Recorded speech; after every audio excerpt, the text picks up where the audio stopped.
Chris, it's great to have you on the podcast. Welcome. Hey, thanks so much for having me. Yeah. So I read your book. For those of you who are watching, it's called Breaking the Social Media Prism. Thought it was really interesting, and you blew apart some of my favorite pet theories about social media, which I thought was fantastic. Can you explain, just for people who aren't familiar with your work or the book, what your basic thesis is?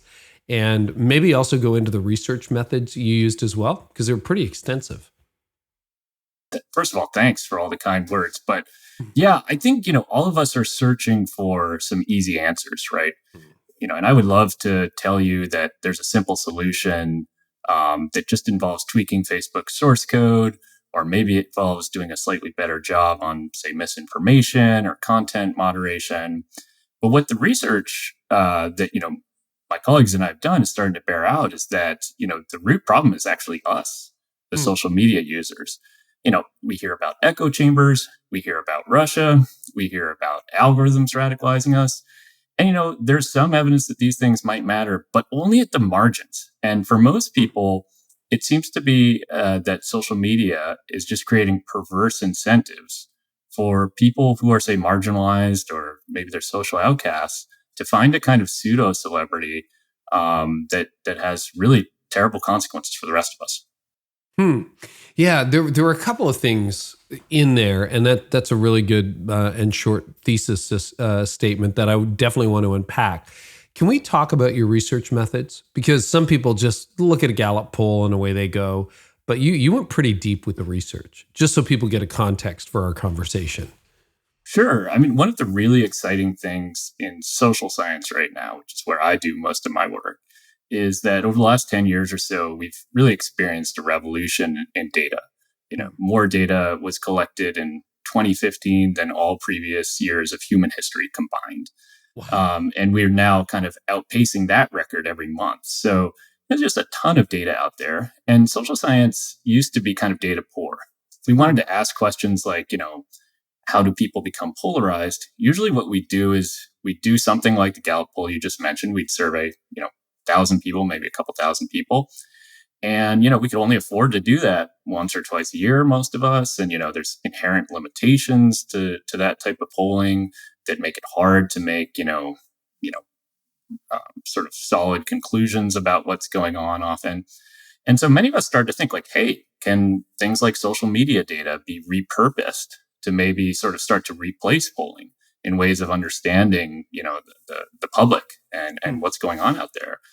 And, sure enough, for the last 10 years, a lot of us have become, really bullish on the idea that social science is really kind of entering a golden age. We can study these things with, for example, new kinds of experiments. So in my book, I introduce bots as a tool for doing experiments on echo chambers.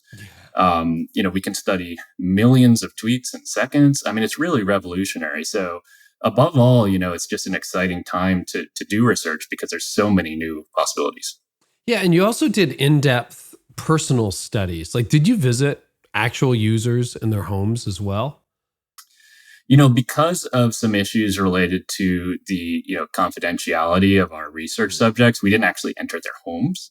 Okay. But, there again, social media and the internet provide us with a lens. We did talk to them at great length, which is one thing, often like when people who are, into data science like me get massive amounts of data, they just start throwing computer algorithms at it to try to make sense of it. And one thing that became clear pretty quickly when we started crunching numbers is we actually had to sort of meet people where they're at and understand what are the fundamental motivations people have for using social media.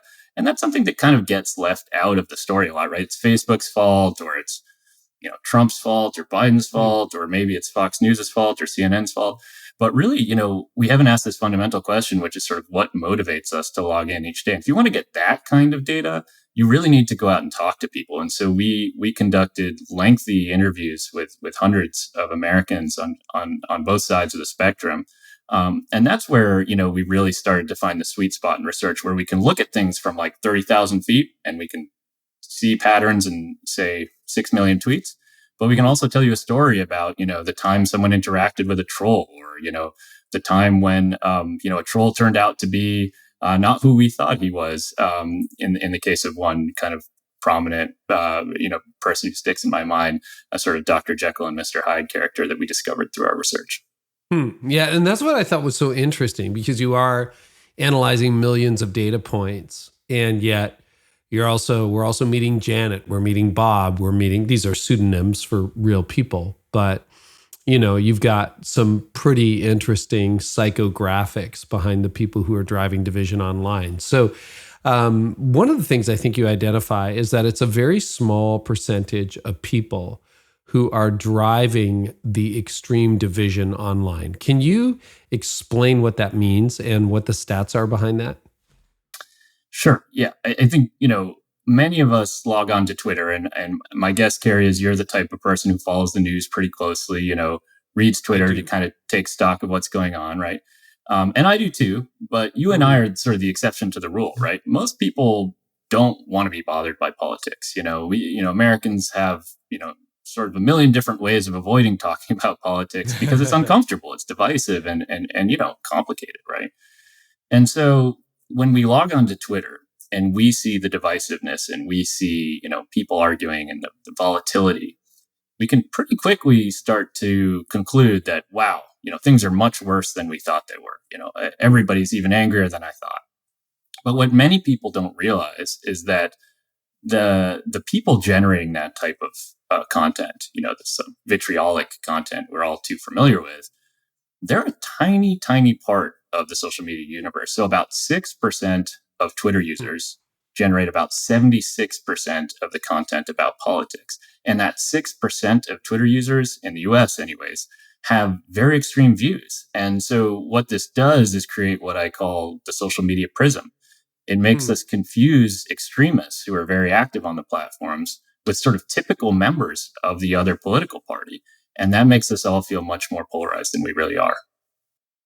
Yeah, that when I read that really surprised me, because you're right, it dominates your feed and you just see people back and forth. It's like a ping pong game, a really bad ping pong game. And you compare that. And I know this isn't the scope of your research, but it also seems like the news has become a lot more polarized as well. That, like you said, Fox versus CNN, it's like, it's not just the news, it's the angle on the news, it's the polarization. Comment on that, Chris? Yeah, sure. For a long time now, even before social media, many of us have been worried about, news, especially cable news in the US, polarizing people. If we go way back to say 1960s and the 1970s in the US anyways, we had, basically three large networks: CBS, ABC, NBC. And if CBS decided that they wanted to really lay into a Republican president, well, they might lose some of their Republican audience, right? Or vice versa for, say, a liberal candidate or a liberal, president. Now, what changed in the 1980s is cable news exploded. And all of a sudden, you have these markets where people not only can afford to offend, right, because they're trying to bite off a smaller chunk of the news market, but they're actually incentivized to say more extreme things because that's how they're winning their audience. What happened since the 1980s? Well, unfortunately, those sort of fringe stations became the largest players in the field. And so quite obviously, media has a large role, even long before social media came along, in polarizing us. So you found a very interesting personality type behind the kinds of people, that 6% who are driving all the extremism online. I think you call it a social profile. You say most of them lack status in real life and try to find it online. Give us an idea who is lurking behind the anger that we see on our feeds.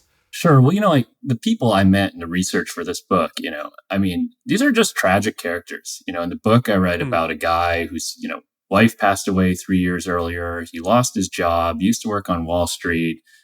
His wife had a pre-existing condition and that bankrupted them. And now, when we met him, he's living in a Motel 6. And he's, waking up and falling asleep to Fox News every day. No social connections, no real meaningful social connections in the real world, so to speak. And, just profoundly lacks status, and this is earlier we were talking about, what are the motivations of social media users? And a lot of people think of social media, well, that's where, social media is where we go to get information, or maybe it's where we go to have a laugh or look at cute cat pictures or whatever it is that floats your boat. right? And that's certainly, many of us do those types of things. But I think that social media is also fundamentally recasting the way we develop our identities. So I'll give you some extreme cases, and then we can kind of come back to, the majority. But, so these people like the guy I just mentioned, we all crave a sense of belonging. We all want to fit in, right? It's what makes us human. We, from an early age, we learn to look at ourselves through the eyes of others. It's what makes us distinctly human. And so, if we, constantly struggle to achieve some kind of sense of purpose and belonging in our offline lives, maybe we have an unsatisfying career, or we don't, never were able to start a family, or whatever it is. Well, social media becomes a kind of refuge. I can throw out messages almost like sonar out into the ether and see what comes back. And, often what people experience pretty quickly is they can get a lot of new likes, new followers, all sorts of kinds of, social media status by saying extreme things. In some cases, these are people who are just frustrated, maybe really upset at, former President Trump or former President Obama. In other cases, though, these are people who are hiding in plain sight. And one of my favorite, examples from the book is a guy that we call Ray. And, when we first met Ray on the phone, nicest guy. I mean, just polite, goes out of his way to say he gets along with everybody, never talks about politics, sounds like a nice fellow. And then we go to look at his online persona. And I was shocked to discover that this is one of the most prolific trolls I've ever seen in 10 years of researching this stuff. And it turns out that, Ray, despite, playing this very, polite, even deferential guy in everyday life, he undergoes this sort of nightly transformation from sort of Dr. Jekyll into Mr. Hyde. And I think he does that because he's created an alternative source of status for himself among, people who share his extreme political views, which, by the way, became even more extreme the more time he hung out in those places. So this is the part that really got me, Chris, because you say you meet these people, they're really nice, men and women. They would invite you in, have a cup of coffee, wave to their neighbor, and yet they log in and they become this raving, angry, cussing, furious person. It almost feels like a split personality. Like what's going on? Yeah, I think, we're used to, if we meet each other in person, right, we can pretty quickly start to look at each other's, faces, get some kind of, sense of whether what we are doing is being appreciated by other people, right? People smile, or maybe, I guess people don't throw tomatoes on podcasts, Carey, maybe you tell me, but we get not so far. Tough to do, but we get some kind of signal. And the problem with social media is the signals we get are just profoundly distorted, right? If I say something really extreme and, I might get, dozens of likes, who are the people, liking that content? Are they, typical social media user, or are they just simply a small cabal of extreme users? Or conversely, if I say something that I think is very measured and moderate and productive and it gets 0 likes, then I might wrongly conclude that nobody's listening and that, I might as well give up. And so these are orthogonal problems. And, the one very much causes the other. The rise, that small, tiny group of people who tend to dominate conversation, they also ruin it for the moderates, who are really in a position to move the debate back to a productive position. Well, your argument is that most people are moderates, and I would fit into that category. I would say, at least compared to a guy like Ray, I would be a moderate, right? Most people are somewhere in the middle, a little bit right, a little bit left, a little bit centrist, whatever that happens to be. What if 80% of people are moderates? Why is 80% of our feed not moderate? Well, I think the answer is just moderates have no incentive to post to social media, especially about politics. So the Pew Research Center's, fine research outfit that does a lot of, yearly surveys on social media behavior. They recently asked people, whether they've ever been harassed online. And then among those people, they asked, well, what were you harassed about? What were you talking about? The number one reason people were harassed online was for expressing their political views in the United States. So, when you think about it, you've got a happy life, you like your job, you like your church, you like your friends, right? Why mess it up by going there, by going into politics and say, making Thanksgiving dinner really awkward, when you could just talk about each other's kids or, keep it apolitical. We hear that a lot. But, so there's a few forces. One is, we fear, I think, sort of persecution, right? You don't want to say something political if you, for example, worry it might, get you in trouble at work. Other people are quite, scarily harassed. So another story that sticks with me from the book is a woman who I call Maria, and Sarah. And Sarah is, a really moderate Republican. True to form. She is, she even reads the New York Times. She reads the New Yorker. Consumes liberal media. Went to an Ivy League college. And her conservative views sort of largely come from her father's, career as a police officer in New York City.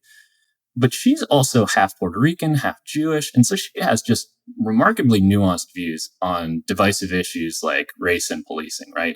Thing that, we really need to get figured out in the United States. And yet you'll never hear her talk about them on social media. Why? Well, when we first met her, we asked her the same question we ask everyone, which was like, tell us about the last time you used social media. What happened? And she said, I was up late one night and a post by the National Rifle Association came through my feed simply saying, it's something fairly innocuous in the landscape of America's gun debate. It's everyone's right to own a gun, something like that. And she noticed that a bunch of sort of liberal trolls had been piling on to the tweet, harassing people who tweeted it and retweeted it. And she simply replied to say, hey, my husband owns a handgun. He's got a license and he practices at the local firing range. Again, pretty innocuous, right? And within minutes, she tells us that those same trolls had visited her profile page, discovered that she had kids, and written, "We hope your kids find your gun and shoot you." Wow. And, that's the kind of experience that all too many people have. And it's really off-putting, right? Never mind losing your job. Once your kids get involved, many of us just totally disengage. I was going to say, what's the incentive to ever go back and say anything on that again? Yeah, exactly. And that's where the incentive structure is misaligned, right? We built a platform for advertising. We built a platform to help people say the most sensational, crazy thing and get as many eyeballs on it as possible. We did not build the platform to try to bring people together. Remember that Facebook was originally created or sort of grew out of a platform that allowed college students to rate each other's physical attractiveness. Instagram, a lot of people don't know, was originally called Bourbon, and it was designed to facilitate alcohol-based gatherings. YouTube and TikTok, obviously created to share humorous videos. Hardly the sort of, fulcrum of democracy that we might want to see if we were going to actually design technology to bring people together. So yeah, we need to change the incentives in order to get more moderate people into the conversation and to turn down the volume of the extremism. So on the one hand, you've got people who have no life, finding their identity on social media and getting rewarded for the more extreme views they have, whether that's left or right or even socially extreme, right? People who say outrageous things tend to get rewarded. So you have that. Then you have moderates who are like, I don't even know how to debate this. Or when I said something reasonable, people threaten my children and they're out. So they're tapping out. One of the most shocking bits, and this is what really popped my little theory, my pet theory, is when it comes to echo chambers, right? The idea is, well, I follow conservative people, so therefore I become more conservative, or I follow liberal people, so therefore I become more radically liberal. And you're like, that's actually not true. And experiments have been made, and I would have sworn on a stack of Bibles, if you oppose a right-wing person to more moderate left-wing views, they would be like, oh, I'll see this in a different way. That is not what the research shows at all. Am I right in that? Yeah, I think that's what we all want to happen, because then there'd be a very simple solution, right? We'd go to a Mark Zuckerberg, we'd go to Elon Musk if he takes over Twitter, and we'd simply say, hey, take us out of our echo chambers, right? It's that easy. It's, you're allowing us Fix the algorithm. The algorithm, encouraging us to self-segregate, right?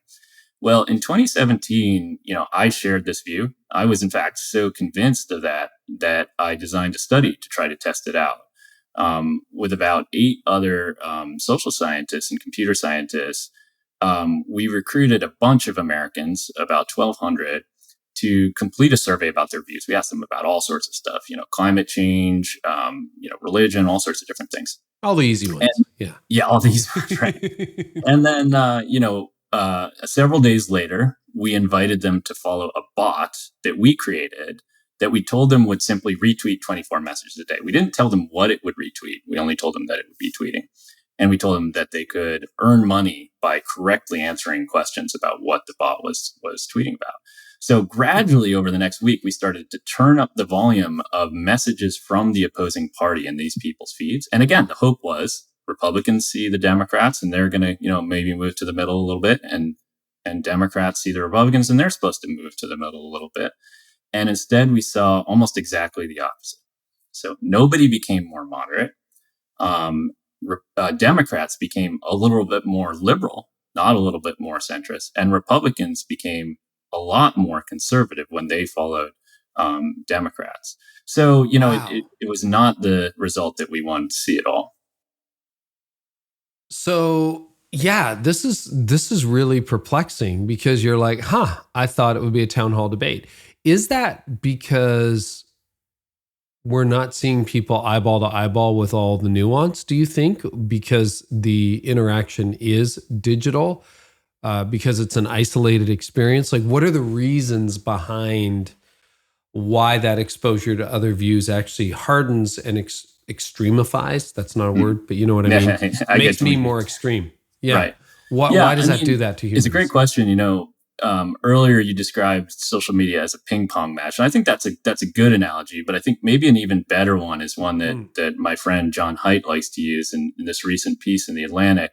He said it's as if, everybody got a Nerf gun and around 2015. And since then, we've all been shooting each other, right? And the reason I like this analogy is that social media is not about productive conversation and the sort of town hall that you're describing, right? It's about winning. It's about taking down the other side. And so paradoxically, when we step outside our echo chamber, what we see is not the measured, balanced moderation of, say, David Brooks or, a Steve Bullock, centrist governor of Montana. Instead, we see Ted Cruz calling Alexandria Ocasio-Cortez a socialist and all sorts of other unkind things, right?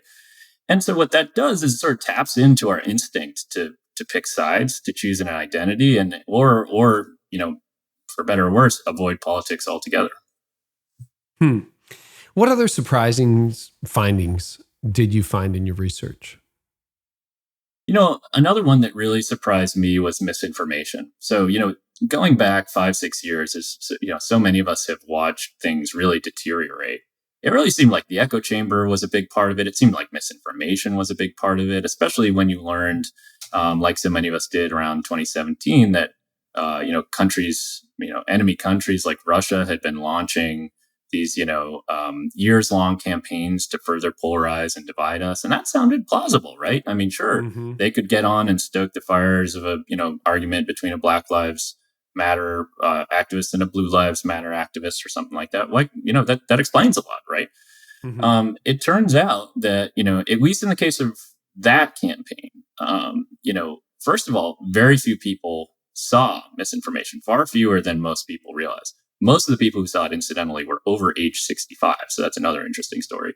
But the most interesting story, I think, is that those who saw it didn't really change their views very much. In fact, we couldn't detect any significant changes in the attitudes and behaviors of people who had interacted with IRA accounts that we had been tracking for some time. And paradoxically, this may be because they were already some of the more extreme people on the internet. In other words, their views were so extreme they couldn't change anymore. And that all of this interaction with the Russian bots, surprisingly, occurred within the echo chamber. So earlier I said, echo chambers are less common than we realize, but they actually are very common among that small group of very active people. And so somewhat paradoxically, the echo chamber might have actually quarantined some of the spread of misinformation by kind of, keeping it within this one small group of very... Now these people, their words can have an impact. So I'm not saying misinformation doesn't matter at all, but that it probably doesn't explain the lion's share of polarization that we've been seeing in the last few years. Yeah, and that's why your research was so unsettling to me, right? It's like, okay, some of my theories are going up in flames. Let's talk about the algorithm a little bit more. What does it, and I know it changes every day. Literally, Google's always updating it. So is Instagram, so is Meta. Twitter is always tweaking the algorithm. But as a rule over time, what does the algorithm reward? What does it penalize? Yeah, I mean, you're absolutely right that these things are dynamic. They're changing every day. They're even changing for each one of us, right? So they're responding to our individual behavior. And they use, various forms of artificial intelligence that, experts like to call black box models. So what this means is we dump a lot of data into something to try to figure out like what ad to show someone on social media, or maybe what content, if I'm a social media company, to show someone to keep them on my platform, right? And the model, will figure it out with enough data. The problem is we don't know why the model is suggesting things. It's a black box. It's something that's at the forefront of a lot of research in artificial intelligence.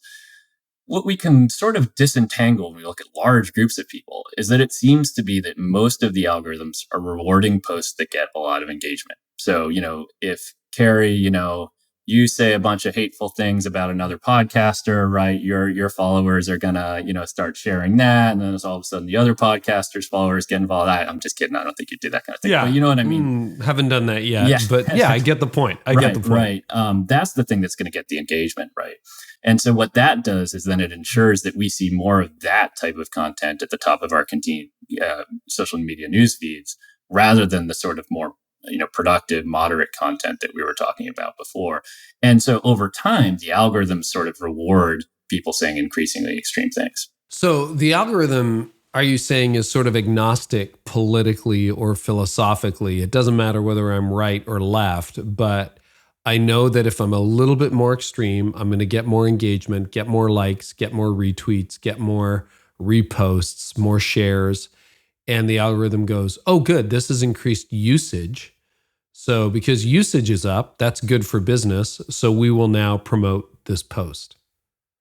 Yeah, that's mostly it. But there's a little bit of I just want to add a little wrinkle to what you said. You said it's apolitical. Yeah, please do. And there's now we don't know much about this yet. We're still early in the story of studying all this, and it's hard to study algorithms because we need to cooperate with social media companies to do it, and they have all sorts of reasons not to want to cooperate with researchers like me. But Twitter released a really interesting study last year. Now, we've all heard Elon Musk and many other people say that Twitter is discriminating against conservatives, right? That they are sort of doing too much content moderation. They kicked Trump off the platform, right? We've had a long debate about this for a long time. And so Twitter did an audit of its algorithms, and they were trying to figure out, is it actually shadow banning conservatives, as has been, bandied about in so many conversations on this topic, or is it neutral? And what they discovered, again, huge surprise, so many huge surprises in this research, they found it was actually amplifying conservatives. That's right, amplifying conservatives. It shocked me too, right? This was supposed to be such an obvious thing. Elon has told us that this is what's going on. This research, which was not only done with thousands of people in the US, but also 5 or 6 other countries throughout Western Europe, found that in all but one country, Germany, Twitter's algorithms were boosting conservative views. Now, let's go back to that engagement question, right? What boosts engagement is when lots of people, retweet, but importantly, comment. So let's think about this for a second. If, we have a couple of, people, let's say on the right saying some extreme things, all those people on the left who then pile on and say, that's rubbish, and that, we don't like this for that reason or this reason or that other, they think they are correcting the record in the public sphere, right? They think they are correcting these misguided claims, right? Really what they're doing is boosting it, not just in the United States, but across a lot of other countries. You see this kind of pathology of the left on social media. Oh, so when you go in to correct, you're actually boosting. So if you're a liberal and you go in and say, no, I disagree entirely, you're actually boosting the conservative platform. And I guess it works conversely as well. If you're the conservative correcting some crazy Democrat in your view, then you're also boosting the Democrats' view. Probably, but we see conservatives doing that less often. I just want to add one last little clarification, which I don't want to leave your audience with the idea that say we should never try to correct misinformation. Now, there is a lot of emerging research that actually correcting misinformation can help. Twitter can label something as misinformation, or Facebook can label something as misinformation, but depending on your politics, you're not going to believe that, right? If you say are skeptical that Twitter is really politically neutral, you're not going to believe any of their flags, right? But if your friend who shares your political, views says, hey, Carey, this is actually misinformation. You need to know and tell all your friends, right? That has a much more scalable impact. So I don't want to leave people with the impression that you should never try to, correct the record. But that anger on top of anger on top of anger, that's the really corrosive part of the algorithm story. So does the algorithm detect emotion? Again, we wouldn't know, because it's a black box. And this is the really scary thing, right? We're entering this moment where we're talking about how to regulate social media, right? Senate, amongst many other things, has been discussing this for the last year, and we've really made some progress. And one of the questions is, well, how's the algorithm work? And we've now had, people, witnesses testifying from multiple social media companies who essentially get up there and say, we don't know, right? That's a pretty scary answer when you look at some of the things at stake, right? A lot of people are worried about the future of democracy at the risk of hyperbole, right? So how do we, how can we be sure that the algorithm isn't contributing to it? Here again, another surprise for you, Carey, in the research. There's a story out there that what's happening is, okay, so we're doing this, engagement based, rent boosting, right? That's one part of the story. But another story out there is that people log on to YouTube and they start watching, let's say, a cooking video. And then all of a sudden they see a video for Joe Biden or for Trump or whoever else, and they click on that. And then 15 minutes later, they were in conspiracy theory land, right? And they were driven there. Yeah. They were driven there, the argument goes, by YouTube's algorithm, right? So I thought, again, another story I thought was super plausible. Turns out when, social scientists, the University of Pennsylvania and many other great universities got together, they looked at 190 million YouTube viewing sessions. And they found almost no evidence of the proverbial rabbit hole of extremism. So there we go, over 5 years. Yeah, super shocking. So all these ideas, they're just those stories. I want them to be true because they'd be easy to fix, right? We just need to change the algorithm. We just need to take people outside their echo chambers. We just need to do a better job of misinformation. My concern, though, is if we keep our efforts focused on those three things, we're going to be disappointed with the outcome, because the research suggests that those three things aren't contributing to the lion's share of polarization we're seeing on social media right now. Well, not to throw shade on anybody, but I'm pretty sure that argument is advanced by what was that documentary a couple of years ago? The Social Dilemma? The Social Dilemma on Netflix. Social Dilemma, Tristan Harris. I've heard him talk about that. And the research is showing, actually, that's probably not true. Yeah. And, I'm a fan of Tristan to the extent that he's calling attention. He's calling attention trying to get him on the podcast. Problem, right? Yeah. So it's an important problem. He's sounding the alarm about that technology has not been designed to improve the human condition, right? It's been designed to sort of amplify some of our worst instincts, right? So even though he might not get the research perfectly right, the mission that this is an all hands on deck moment that, to fix this, I think is a really powerful one. Yeah. And I think a lot of people are very concerned with that. So where do we go from here? Yeah. Well, let's talk a little bit about solutions. So the echo chamber thing doesn't really pan out. The algorithm is a bit of a black box, which makes you a bit nervous when the top people testifying are like, hey, we don't really understand it either. It's like, okay, well, what is that, right? Yeah. You've got a small percentage of users driving 73% of the extreme behavior, activity, viewpoints that we see online. So what do you do? Just delete your social media account, go live in a cabin in the woods off the grid? People are talking about that more often. I'm just going to delete. And we have a lot of writers in our space, in the Christian space, who are like, limit the time on your phone, etc. But what do you do? I mean, full disclosure, that's my preferred solution here, that we all go live in cabins in the woods. But I've come to conclude that too won't work. And let me tell you why. So first of all, I've already mentioned that we've got this small group of extremists who are dominating the platforms, and the moderates are disengaging. So you might say, okay, collective protest, all us moderates, we disengage. And, then these things crumble, right? That would be great if that were true. But we've seen time and again that people who promise to leave social media come right back. So let me give you one of my favorite examples from our research. You may remember, it's about 5 or 6 years ago, delete Facebook was sort of a movement. People like, Will Ferrell, the comedian, and Elon Musk were saying, let's all get off Facebook. It's garbage, right? And so for 1 week, the top Google search is how to delete your Facebook account, right? Pretty standard. When celebrities get involved, big things happen. What happened 2 weeks later? Well, one of the top searches is how to undelete your Facebook account, right? So we know that people can't leave. And so the sort of interesting question is, why is that? Well, one, for young people, it's the world that they grew up in. It's the world that they live in. Now, we might not like that. I have kids and I'm deeply concerned about letting them use social media. Don't plan to let them use social media until they're at least 14 years old. And even then, I'm a little scared, frankly. But I also recognize that, social, interaction is happening online. Eventually it's going to happen in the metaverse, whatever that is. Young people use social media in droves as much as, 80% of their time spent on social media. Now that's shocking and concerning, but I don't think we can just snap our fingers and say, hey, look at me, kid. Instead of playing that Pokemon game, come on to this forest in the woods that, I built, like this cabin in the woods that I built, right? It's not going to happen.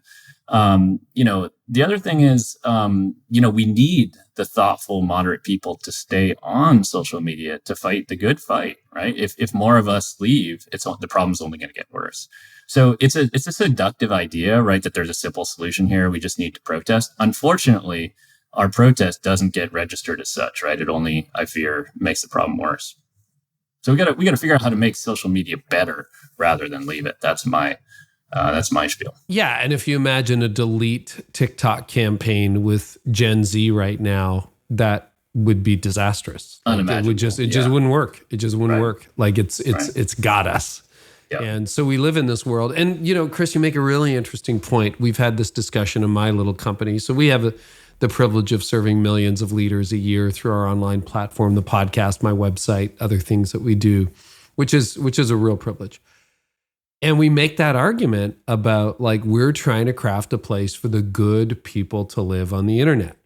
So one little stab at that is my team and I started the Art of Leadership Academy. And it basically, it's got all of our courses, all our premium content, like a lot of membership sites, but it's also got its own social media feed, and it is troll free. So basically it's a pay to play, not quite like Patreon. We keep it very reasonably priced. And the quality of conversation is so good on it. Yeah. It's it feels like this. It's not like I'm sparring at you, you're sparring at me. We got a hot take here that's it's just like real people going, hey, I'm really struggling with some staff in this area. Can anyone help me out with this? And people are like, oh, have you tried this? Or have you found this resource? Or here, read this book or take this unit of the course or whatever. Or guys, I'm really tired. What do you suggest for rest? Oh, you know what? We do X, Y, Z. Like the way normal people talk.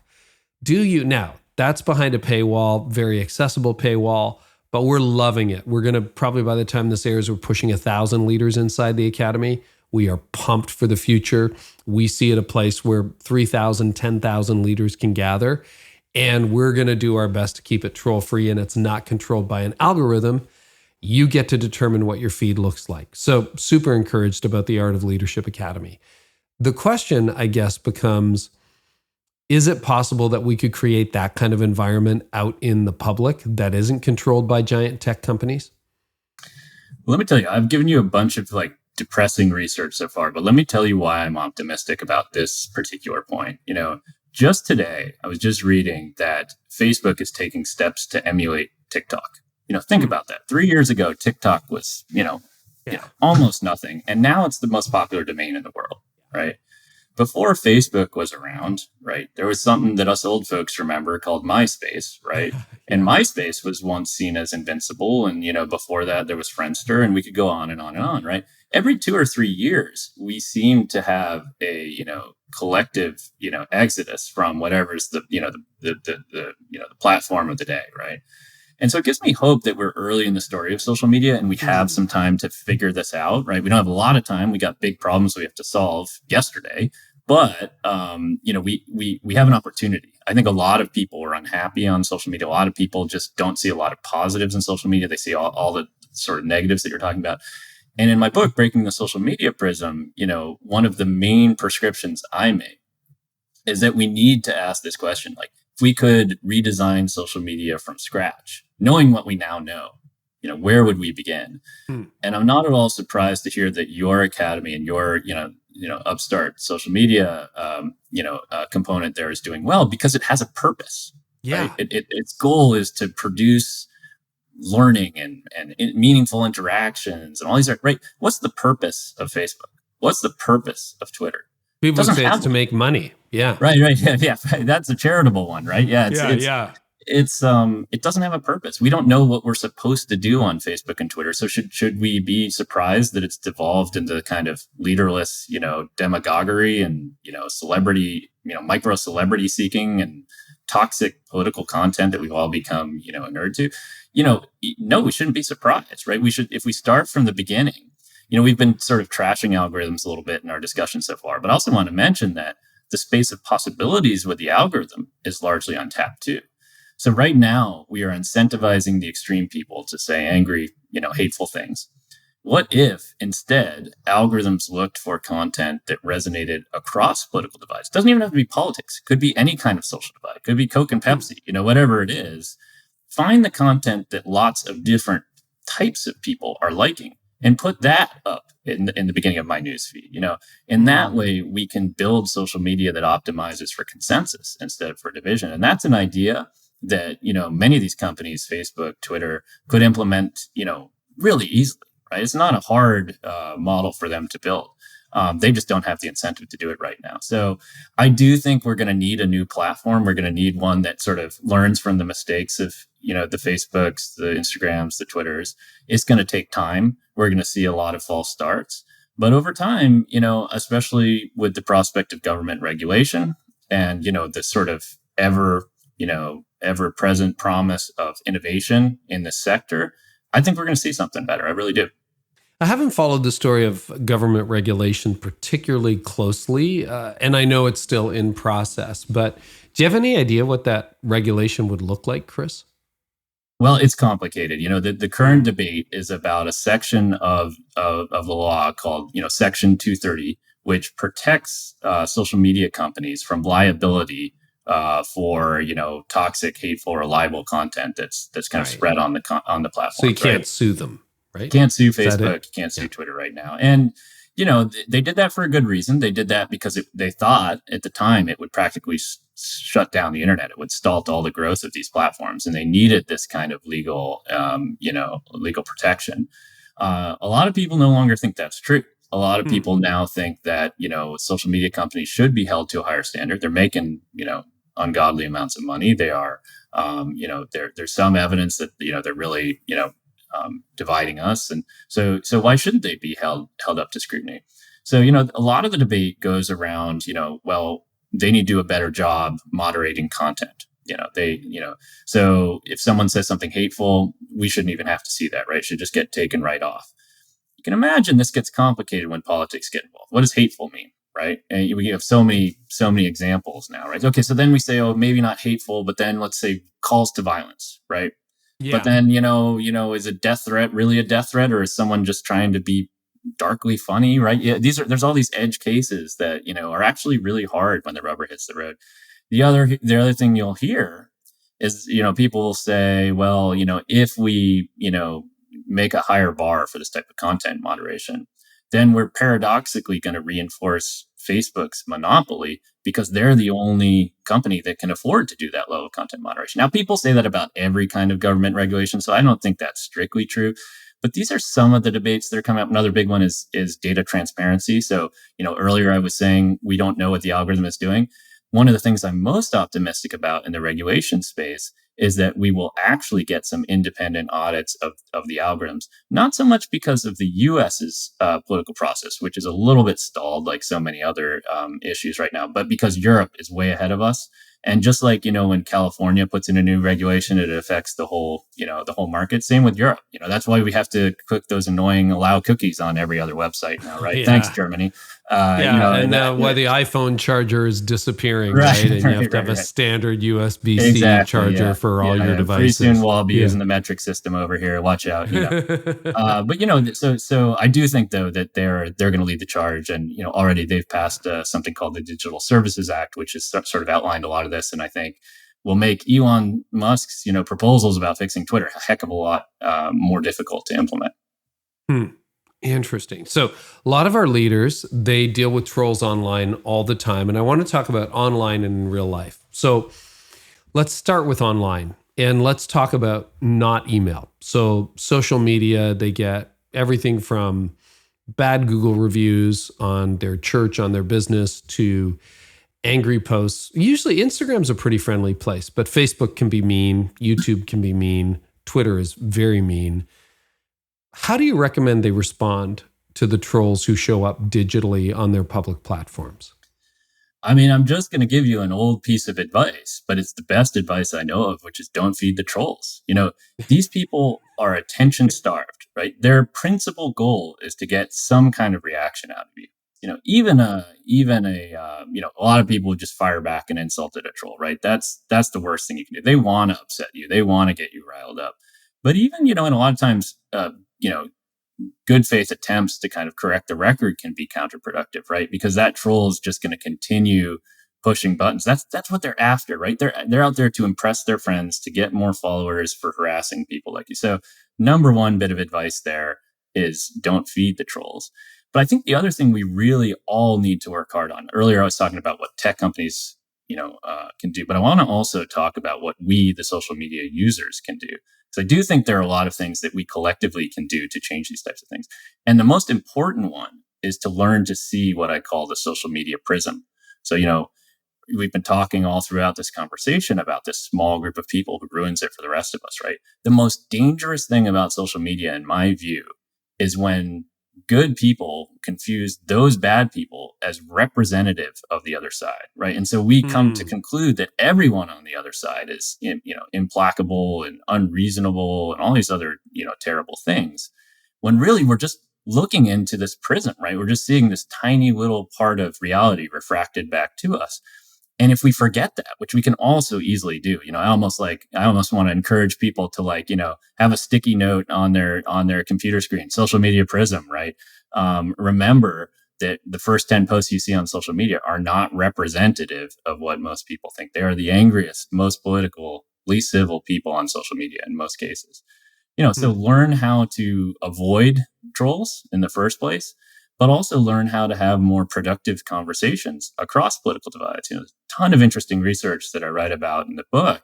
A lot of people think these conversations are going to be awkward and hard and difficult, and they're just going to get harassed and on and on and on. But what we find in research is people, profoundly exaggerate how difficult and uncomfortable these conversations are going to be. And then once they have one of these conversations, they want to have a lot more. So there are strategies that we can, incubate. It's not going to change things overnight. But we got to remember that we're all voting with our like buttons. We used to say vote with your wallet. Now we're voting with our like button, our retweet button, our comment button. So just we all need to become more mindful social media users and realize that, our behavior or lack of behavior, right, is going to contribute to the problem at scale. Right. So in other words, if you are not rewarding the moderate posts, that's also a problem.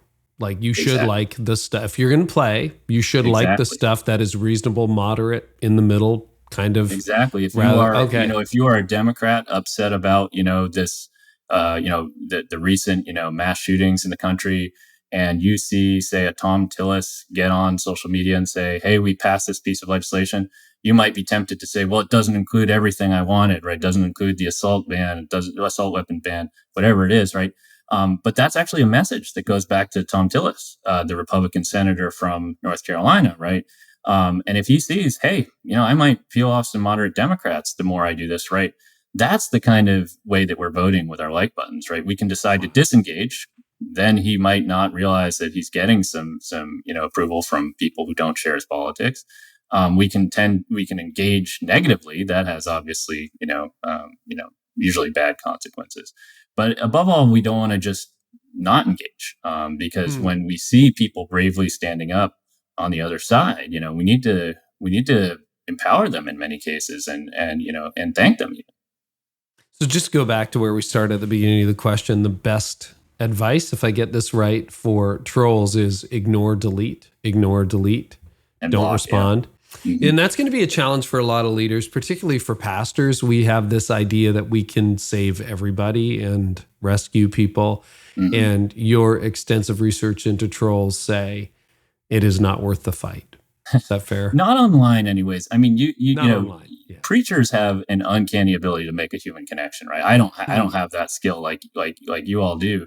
But having met a lot of these lonely people who, again, are social outcasts, they just want to fit in. They just want to belong. They've just learned the wrong way to do it online. So I do think, if you are getting harassed by a troll and you can, shoot them a DM, a direct message, and just say, hey, seems like you're upset about this. Why don't you come to my church and let's talk about it? I would never, earlier I was saying we shouldn't all get off social media. I really believe that. But I would also never say that the type of in-person contact that we know is some of the most productive ways to overcome social divisions should be avoided. Right? We should still be doing that. We should maybe even be doing it more during these troubled times. So I think that's the one sort of exception to that advice I give. If there is an opportunity to make contact in person, you might be surprised by the person you ultimately see. I've had it work once where there was a guy, we turned off comments on my blog, my website earlier this year because it was just getting ridiculous. The good people never commented. And to your point, all the people who were upset, harassed, angry about something, often not even the post, would leave their stuff online. Anyway, and that's why we moved it into a different platform where it's rich, rewarding, and not everyone agrees, but it's great. Like it's real combo. And the important thing, Carey, is you made a new environment where it's not fun for trolls to play, right? That's it's not fun. Twitter is a fun place for trolls to play. They have options, so if we build these places where the goal is consensus, the algorithms are rewarding consensus, not division, that's how we get rid of the trolls, right? It's a game of whack-a-mole everywhere else. We're going to continue to try to, kick them off, stamp them out, but they're going to come right back as long as they're getting that attention that we're all giving. Well, and they get to play for free. It costs them nothing and it gains them anything.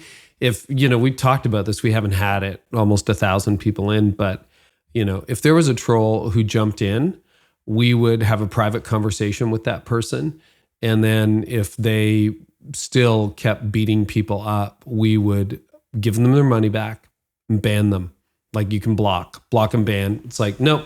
It's like, I look at it as our house, right? If you come over to my house, I might not agree with you. You might vote differently than me. You might say, I think I make better fish than you guys do or whatever. And maybe, he was a little socially awkward, but that's fine. He's a nice guy.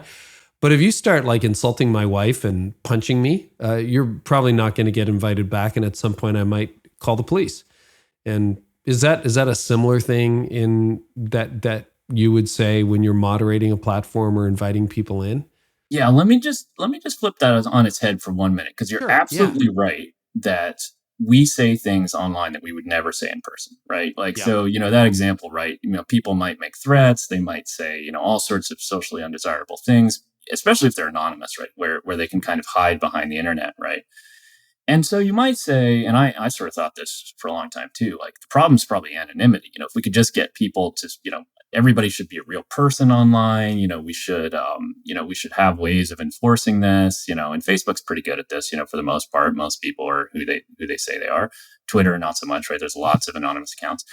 And so, I was sort of thinking, well, maybe that means that, anonymity is just the problem. But we actually did a study of this. We paired Republicans and Democrats to anonymously discuss either gun control or immigration for about an hour on a platform that we built for social science research called Discuss It. Now, this is not a thing you can go use in the world. It was just a place we built for research. And we were expecting to see that when we put these people into these anonymous chats, that things would go haywire, right? People would be calling each other names. People would be, saying things they never say in person. Instead, once again, we were shocked and surprised by the results of the research. Putting people in these anonymous conversations actually reduced polarization. It made people come together, all sorts of different types of people. I'll give you an example. we read through every transcript of every interaction on the platform, and one that sticks with me is an African American woman in her late 50s. Her son is a cop, and she's been asked to have a conversation about gun control, and she doesn't know it, but she's talking to an NRA member, assault weapon owning man from North Dakota, right? And on our platform, we say, do you think the benefits of gun control outweigh the downsides? Right? We just ask them. That's all we do. We just say, have a conversation with this person. You don't know who they are. They don't know who you are. And I want to ask you, Carey, imagine if this conversation happened in person, right? You have all these people who are going to bring to that conversation all sorts of prejudices, right? The one person's going to assume everybody, the other person thinks X, Y, and Z, and vice versa, right? But if you have that anonymity, right, it's interesting. You have the power to explore ideas that are maybe unpopular with your side outside the context of peer pressure. And so maybe in some ways, anonymity is going to be part of the solution. I would never say, hey, we need to make all social media anonymous. I think that would be a disaster. But properly cultivated, sites, like there's a famous subreddit, on the site Reddit called Change My View. It's just anonymous discussion about politics. It's some of the most civil debate about politics that I've seen on social media. So again, we all want these simple answers. It's the anonymity, it's the echo chamber, it's misinformation, right? It turns out it's complicated, and we're going to be debating this for years, and we're going to need everybody, all hands on deck, not just researchers like me, but tech entrepreneurs, leaders of faith leaders, government, obviously. And we really need to build the next generation of technology. And that's what we've been doing in the Duke Polarization Lab that I lead. If your audience is interested, you can go to polarizationlab.com and try completely for free tools we built to help you implement insights from our research. So you can follow a bot that will expose you to that content that's getting liked by both Republicans and Democrats. Or you can learn how to spot trolls, or you can learn how to see the social media prism that I've been talking about.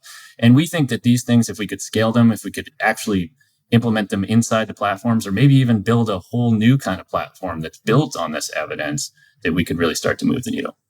So that's polarizationlab.com? That's right. Cool. Okay. Any other advice for leaders who are trying to cultivate a helpful approach in person and online? Any traps to avoid? Any things that it's like, oh, here's a best practice and you should definitely do this? Because I think most people are trying to create a civil conversation. And create's the important word there for me, right? Creativity. What we need now is creativity.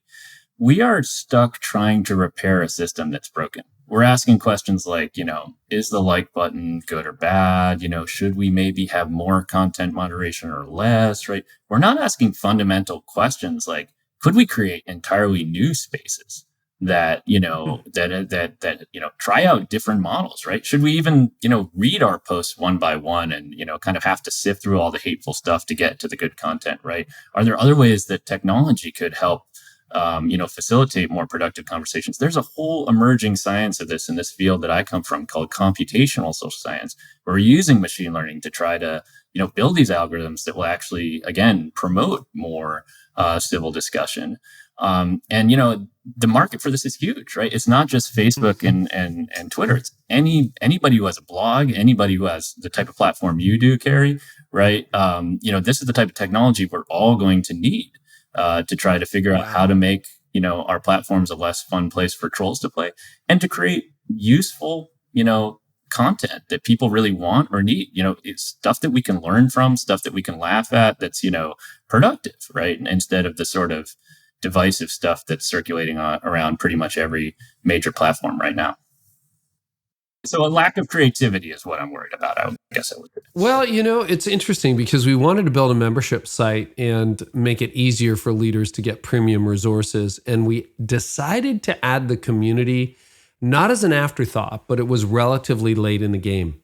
And I think what we've discovered is that we may have stumbled on some secret sauce that we didn't even realize how good it would be until we actually got into it. And it's just nice to have civil conversations with real human beings who are trying to make a difference wherever they are. Yeah. Now, Carey, I got to ask, do podcast guests get free memberships on the platform, or how's that work? We'll get you in. Can you and I talk later? All right. Sounds good. You and I will talk in. You can come on in. We'd love that, Chris. Because it's just, and engagement is relatively high. Like we've got almost everyone is registered for the chat, and we've got a couple of hundred real users. So 20, 25, 30% of the members are actually participating in the chat, which is in the conversation, which is good. And you don't have one of my pet peeves on a Facebook group. We still do Facebook groups, is like Facebook decides what comments you're seeing. It's like, come on, can I just decide what comments I'm seeing? And then I got to click 5 buttons every time. Right. And I'm always suspicious that the reason I have to click 5 buttons is it counts as a click, and now they can tell their advertisers. Yeah. Is that too cynical, or is that what's really going on the public platforms? No, I think that's part of it. The real tragedy, though, Carey, is the research suggests even the advertising isn't working. So, another really common idea out there is that, micro-targeting advertising is absolutely blowing up, markets everywhere, right? That, I see this ad for some shoes and then I go buy them, right? Or, I get targeted by a political ad and I change my vote, right? A meta-analysis of dozens of studies now by people at Northwestern, the Kellogg School of Business, concludes that the average micro-targeted campaign has no effect.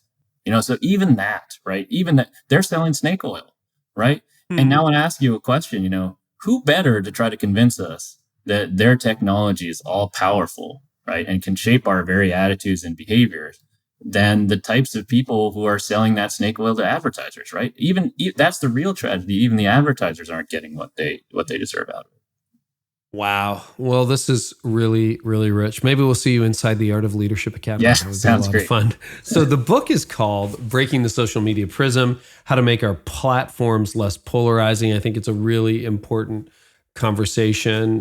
This is through Princeton University Press, but you teach at Duke, which is great. So if people want to learn more, obviously the book is great, and it's real research, about 120 pages of analysis, and then data, and methodology, which is cool.